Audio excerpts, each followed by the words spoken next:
NCERT 4.2 का ये third question है। Find two number whose sum is 27 and product is 182। तो देखिए यहाँ पे दो नंबर निकालना है, तो इसको कैसे सोल्व करेंगे जरा देख लीजिए। तो मान लेते हैं let one number be x and other number, दो नंबर है तो अदर नंबर क्या हो जाएगा, मान लेते हैं अदर नंबर वी वाई। ठीक है, मान लेते हैं कि एक नंबर एक्स है और दूसरा नंबर जो है वाई है। अब क्या बोल रहा है, हुज सम इज 27, यानी कि x प्लस वाई बराबर 27। और क्या बोल रहा है, प्रोडक्ट इज 182, यानी कि x इंटू वाई बराबर 182। अब क्या करना है, दोनों नंबर निकालना है। तो कैसे करेंगे, देखिए यहाँ से क्या करेंगे, यहाँ से x या y बराबर निकाल लीजिए। तो y बराबर हम लिखेंगे तो 27 माइनस एक्स हो जाएगा। अब यहाँ पे y का वैल्यू यहाँ पे पुट करिए, तो x 27 माइनस एक्स बराबर 182 मल्टीप्लाई करेंगे तो 27x माइनस में माइनस एक्स स्क्वायर और यहाँ पे हो जाएगा 182 बराबर 0, यानी कि एक्स स्क्वायर माइनस में 27x और प्लस में 182 बराबर 0। यहाँ पे 27x है तो एक्स स्क्वायर माइनस में 14x और माइनस में 13x करेंगे तो ये आ जाएगा 27 प्लस में 182। अब यहाँ पे कॉमन लेंगे x, तो x माइनस 14 और यहाँ पे माइनस 13 कॉमन लेंगे तो x माइनस 14 बराबर 0। तो x माइनस 14 यहाँ से क्या हो जाएगा, कॉमन हो जाएगा बराबर 0 और x माइनस यहाँ पे 13 बराबर 0, यानी कि x बराबर 14 एक नंबर है। देखिए तो यहाँ पे x बराबर 14 आया और x बराबर 13 आया। तो अगर आप x बराबर 13 लेते हैं तो y बराबर कितना आ जाएगा, y बराबर 14 आ जाएगा, है कि नहीं। अगर आप x बराबर 14 लेते हैं तो y बराबर 13 आ जाएगा। तो आप जो मन में आपको ले सकते हैं। तो दोनों नंबर या तो 13 है या फिर 14 है, दो नंबर है, या तो फिर 13 है या फिर 14 है। 13 14 दो नंबर है, ठीक है। तो इस तरह से क्या करेंगे, इसको सोल्व करेंगे। अब हम नेक्स्ट क्वेश्चन की ओर बढ़ेंगे। Find two consecutive positive integer sum of whose square is 365। मतलब find two consecutive positive integer. अब यहाँ पे ये समझने वाली बात है, क्या बोल रहा है कि दो लगातार पॉजिटिव इंटीजर है। तो देखिए दो लगातार पॉजिटिव इंटीजर क्या हो सकता है, ये तो 2 हो सकता है या फिर 3 हो सकता है। तो अगर हम इसको x मान लेंगे तो ये क्या हो जाएगा, एक ज़्यादा है यानी कि x प्लस 1, है कि नहीं। अगर यहाँ पे 4 और 5 तो ये दो लगातार पॉजिटिव इंटीजर है। तो अगर हम इसको y मान लेते हैं तो क्या हो जाएगा, एक ज़्यादा y प्लस 1, या तो आप x प्लस 1, x और x प्लस 1 लगातार कॉन्सिक्यूटिव पॉजिटिव इंटीजर है, और y प्लस 1 क्या है, लगातार दो कॉन्सिक्यूटिव पॉजिटिव इंटीजर है। आपको जो लेना है वो आप ले सकते हैं।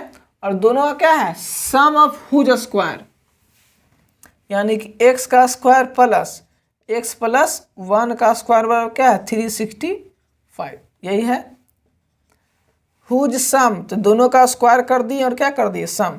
अब यहाँ पे इसको सोल्व करेंगे तो एक्स स्क्वायर प्लस में 2x और प्लस 1 बराबर में क्या, 2x स्क्वायर प्लस में 2x और यहाँ पे आ जाएगा तो माइनस में क्या हो जाएगा, 364 बराबर 0। यहाँ से कॉमन ले लेंगे एक्स स्क्वायर तो यहाँ पे हो जाएगा x और माइनस में क्या हो जाएगा 1 8 और 2 बराबर 0। यहाँ पे देखिए 1 8 2 आया तो एक्स स्क्वायर और प्लस में यहाँ पे 4x 14x लेंगे और यहाँ पे 13x लेंगे और यहाँ पे 132 ले लेते हैं। तो क्या हो जाएगा, दोनों को ऐड करेंगे मल्टीप्लाई करेंगे तो इतना, तो यहाँ पे कॉमन लेते हैं x तो x प्लस 14 हो जाएगा यहाँ पे, और यहाँ पे माइनस 13 कॉमन लेंगे तो x माइनस प्लस में 14 बराबर 0, यानी कि x minus 13 into x plus 14 बराबर 0। तो यहाँ पे x माइनस 13 बराबर 0 और x प्लस 14 बराबर 0। तो x बराबर 13 है और x बराबर माइनस में 14 है।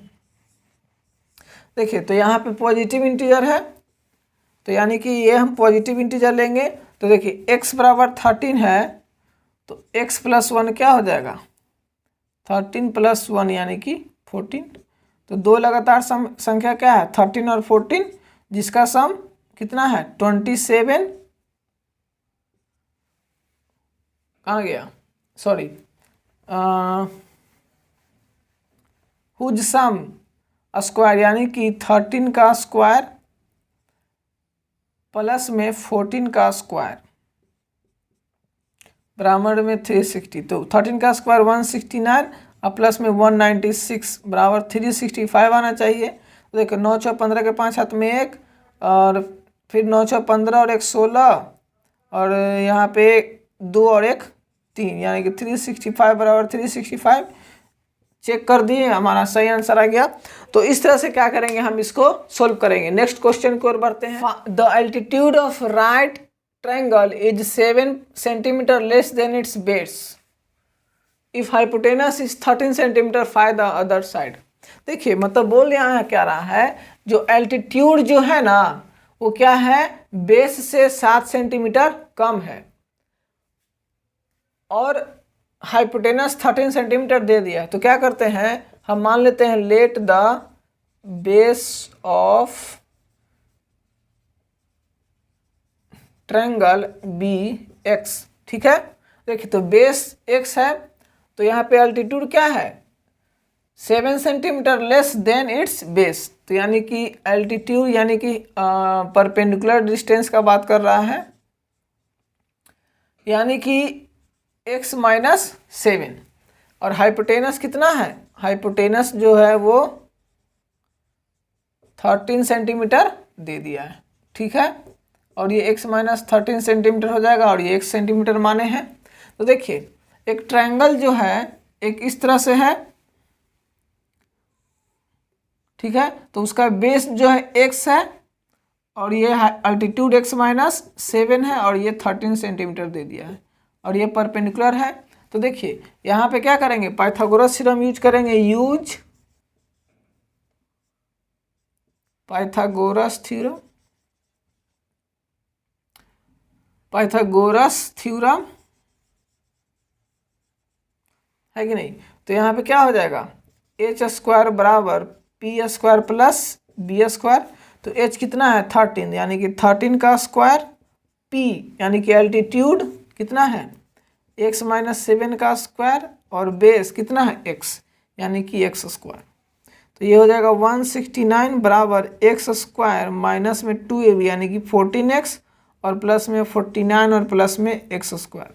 तो यहाँ पे एक्स स्क्वायर माइनस में एक्स स्क्वायर क्या हो जाएगा 2x स्क्वायर माइनस में 14x और यहाँ पे प्लस में 49 और इधर जाएगा तो माइनस में 169 बराबर 0। 2x स्क्वायर माइनस में 14x और यहाँ पे घटेगा तो कितना हो जाएगा 0 120। यहाँ से 2 कॉमन ले लेंगे तो एक्स स्क्वायर माइनस में 7x और माइनस में 60 बराबर 0। तो यहाँ पे हमारा इक्वेशन क्या आ जाएगा, एक्स स्क्वायर माइनस में 7x माइनस 60 बराबर 0। अब इसको क्या करेंगे, सोल्व करेंगे तो कितना आएगा, एक्स स्क्वायर माइनस में 12x और प्लस में 5x और माइनस में 60 बराबर 0। अगर ऐसे करेंगे तो ये आ जाएगा x बराबर क्या आ जाएगा, x माइनस 12 और यहाँ पे प्लस 5 कॉमन लेंगे तो x माइनस 12 बराबर 0 यानी कि x माइनस 12 बराबर 0 और x प्लस 5 बराबर 0 यानी कि x बराबर 12 और x बराबर माइनस 5। देखिए यहाँ पे x माइनस में आ रहा है और एक यहाँ पे x प्लस में 12 आ रहा है। तो डिस्टेंस कभी भी निगेटिव में नहीं होता, इसलिए ये नहीं लेंगे, हम ये लेंगे। चलिए यानी कि बेस जो है कितना है x, तो x बराबर कितना आया है 12 हाई एल्टीट्यूड यानी कि x माइनस 7 यानी कि 12 माइनस 7 बराबर 5 और ये तो पहले से 13 है ही। तो ये हाइपोटेनस हो गया और ये हो गया हमारा एल्टीट्यूड और ये हो गया हमारा बेस। ये तीनों साइड क्या हो गया, निकल गया। तो ये तो 13 ही है, ये कितना आ गया 12 और ये आ गया 5। ठीक है, तो इस तरह से क्या करेंगे हम इसको। एनसीईआरटी 4.2 का ये लास्ट क्वेश्चन है जो कि 6 नंबर क्वेश्चन है। तो क्वेश्चन बोल रहा है a cottage industry produce a certain number of pottery articles in a day. मतलब ये कॉटेज इंडस्ट्री है, एक कॉटेज इंडस्ट्री है जो कुछ certain number of pottery articles क्या करता है, प्रोड्यूस करता है एक दिन में। It was observe on a particular day, एक दिन ऑब्जर्व किया गया, एक दिन ऑब्जर्व किया गया, क्या ऑब्जर्व किया गया, the cost of production of each article, मतलब प्रत्येक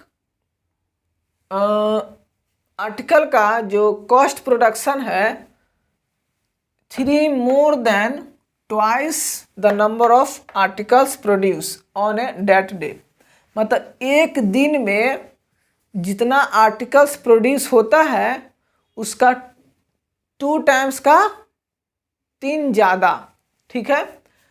if the total cost production on that day was 90 rupees, अगर एक दिन में टोटल कॉस्ट प्रोडक्शन जो है अगर 90 रुपीज है, find the number of articles produce and the cost of each article, तो बताना है कि टोटल कॉस्ट ऑफ प्रोडक्शन कितना हो रहा है, sorry find the number of articles produce, मतलब टोटल नंबर ऑफ आर्टिकल्स कितना प्रोड्यूस हो रहा है वो कॉस्ट ऑफ ईच आर्टिकल, और प्रत्येक आर्टिकल का कॉस्ट कितना है। तो चलिए यहाँ पे इसको सोल्व करते हैं। A cottage industry produce certain number of pottery articles in a day, तो मान लेते हैं कि सर्टेन नंबर ऑफ पॉटरी के कितना आर्टिकल्स प्रोड्यूस करता है, certain number of pottery articles produce in a day, कितना, मान लेते हैं कि वो एक्स प्रोड्यूस करता है, सर्टेन नंबर ऑफ पॉटरी का article produce in a day x, ठीक है। अब यहाँ पे क्या बोल रहा है, the cost of production each article, तो यहाँ पे लिखते हैं कॉस्ट ऑफ